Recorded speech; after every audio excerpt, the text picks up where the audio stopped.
Hello, everybody. Venerables, distinguished guests and friends, it's my honor to speak with you tonight.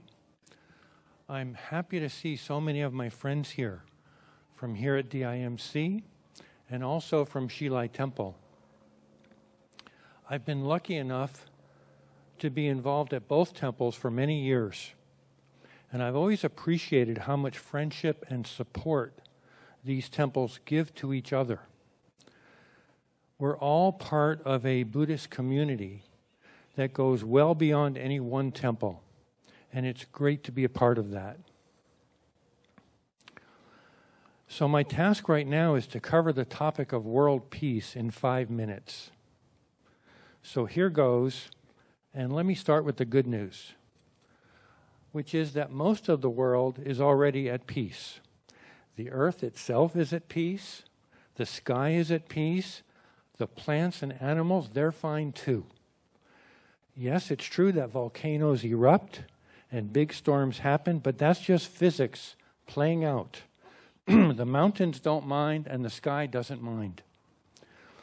It's also true that coyotes kill rabbits, but that's from hunger.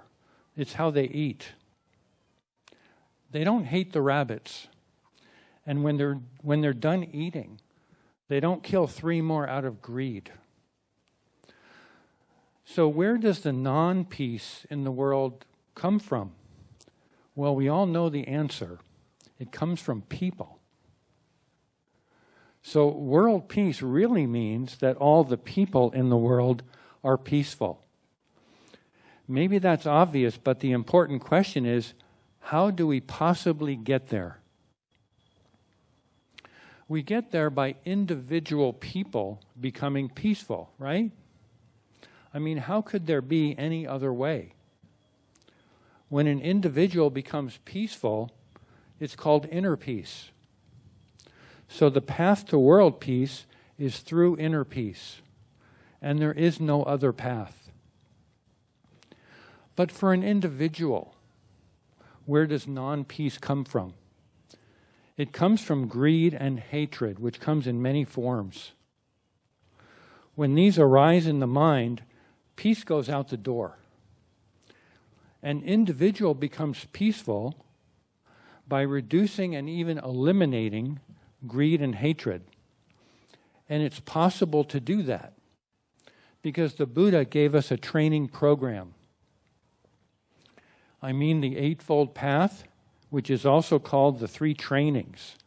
The trainings in morality, in meditation, and in wisdom.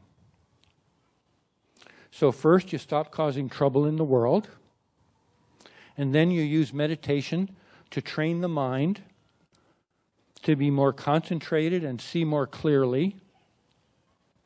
And then you use that stronger mind to carefully observe what's truly happening.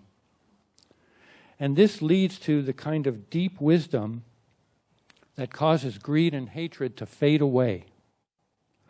Now, all of that is easy to say, but hard to do. And I want to say more about meditation, but first I want to point out how important our monastic community is, because they are literally the guardians of this teaching. They know it, they teach it, they keep it alive, and they live it as examples. Without them, it would quickly disappear from the world. So it is very fitting how we are honoring them here tonight. So meditation. It comes in many forms, but all involve observing the mind. This trains the mind to be better at observing, meaning more focused and more clear. But also, as you do it more, you just get used to knowing what your own mind is doing. Is that helpful in everyday situations? Of course it is. Personally, I've benefited a lot from meditation. I'm calm almost all the time. I feel comfortable with my place in the world, and I don't feel competitive or anything like that anymore. So it's good. It's good.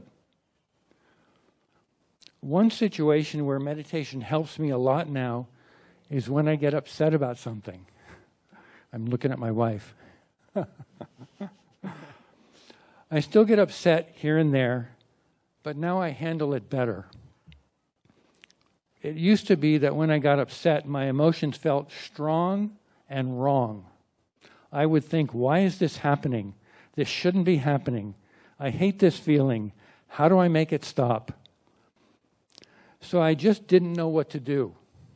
Sometimes I felt like I was cooking in my own oil. But now I know what to do. When I know that my mind is upset, then once I've said how I feel, I stop talking. And I start observing my feelings instead. I've learned that more talking just fans the flames. It's no help. But observing the feelings, and I don't mean observing the story that led to the feelings, but the feelings themselves. And not just observing for a few seconds, but for actual minutes. This has let me see that even after just a few minutes, the intensity of those feelings begin to weaken. That is actually productive. It lets me just wait. So I want to close now by suggesting that you try this too, unless, of course, you do it already. The term in Pali is ehipassiko. Ehipassiko. It means come and see for yourself. The next time you notice you're upset, try to decide to observe those feelings instead of continuing to act on them. If you can hang in there with this for a few minutes, I bet you will notice what I noticed. The feelings start to weaken. Seeing that for yourself, from your own experience, is a step toward inner peace and even toward world peace. Thank you very much.